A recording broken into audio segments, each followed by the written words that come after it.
안녕하세요. DK 메디컬 시스템과 함께하는 날씨와 건강입니다. 오늘은 김포공항 우리들병원의 김동욱 원장님 모시고 말씀을 나눠볼 텐데요. 어느 날 갑자기 팔을 들어 올리기 힘들거나 어깨에 통증이 느껴지면 중년분들의 경우는 가장 먼저 오십견을 의심해 볼 수 있습니다.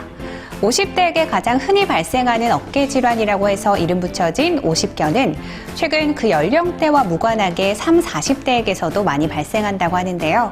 오늘은 이 오십견과 그 치료법에 대해서 알아보도록 하겠습니다.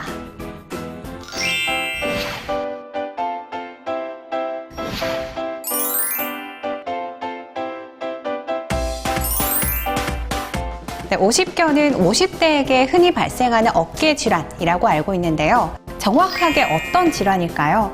오십견은 50세 즈음에 어깨의 운동 범위가 줄고 통증이 발생하는 증상을 통틀어 이야기하며 정확한 진단명은 유착성 관절 낭염입니다. 이는 어깨의 운동장애라고 생각하시면 되고, 오십견은 어깨 관절의 통증과 운동 제한을 일으키는 가장 흔한 질환 중에 하나로 이전에는 50대에 주로 발생했지만 최근에는 운동 및 여가 활동의 증가로 30대, 40대에게서도 자주 발생하는 추세입니다. 네, 오십견이라고 해서 꼭 50대에게만 발생하는 질환이 아니라 최근에는 그 연령대가 낮아지고 있는 추세군요. 그렇다면 이런 오십견은 왜 발생하게 되는 건가요? 오십견의 원인은 1차성과 2차성으로 분류되며 다른 말로 동결견이라고도 합니다. 1차성 동결견은 특별한 원인이 없이 어깨 관절 내의 연부 조직의 점진적인 구축으로 통증과 더불어 운동이 제한되는 질환이며, 2차성 동결견은 힘줄 손상으로 인한 염증, 당뇨병, 갑상선 질환, 경추 질환, 외상 등의 특정한 원인에 의해 발생하는 질환입니다. 네, 발생 원인에 따라 특발성 동결견과 2차성 동결견으로 나눠볼 수 있겠습니다. 그렇다면 오십견의 대표적인 증상에는 어떤 것들이 있나요?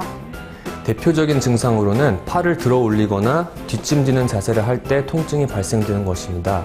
어느 날 주무실 때 아픈 어깨 쪽으로 돌아 누울 때 발생되는 통증으로 잠에서 깨거나, 머리를 감거나 차 운전석에서 뒷자리로 팔을 뻗는 등의 일상생활에서 통증이 있을 때 오십견을 의심해 볼 수 있습니다.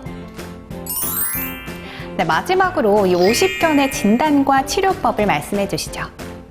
환자의 증상에 대한 문진을 한 뒤 어깨 주위의 압통점을 확인하고 운동 범위를 확인합니다. 석회성 건염, 골관절염, 회전근 병증 등을 감별하기 위해 단순 방사선 검사를 시행하며, 필요에 따라 회전근개 파열 등의 수술적 치료가 필요한 상태가 아닌지 확인이 필요할 때는 초음파 또는 MRI 등의 검사가 필요할 수 있습니다. 동결견의 치료의 원칙은 기본적으로 보존적 치료입니다. 재활을 통해 관절 운동의 범위를 회복하는 것이 가장 중요하고, 이를 돕기 위해 진통제, 주사치료, 물리치료 등의 통증 조절이 도움이 됩니다. 이후 필요에 따라 날개뼈 주위 근력 강화 운동이나 회전근개 근력 강화 운동을 통해 일상생활 및 여가 활동의 복귀를 기대할 수 있습니다.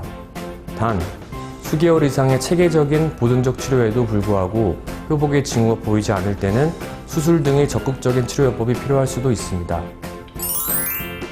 지금까지 김포공항 우리들병원의 김동욱 원장님 모시고 오십견에 대해서 알아봤는데요. 오십견의 경우 자연적으로 치료가 가능하기도 하지만 심한 경우에는 시술이나 수술이 불가피하다고 하니까요. 어깨에 통증이 느껴지거나 움직임에 제한이 있는 경우 최대한 빠른 시일 내에 병원에 방문해 보시는 게 좋겠습니다. 지금까지 날씨와 건강의 김단비였습니다.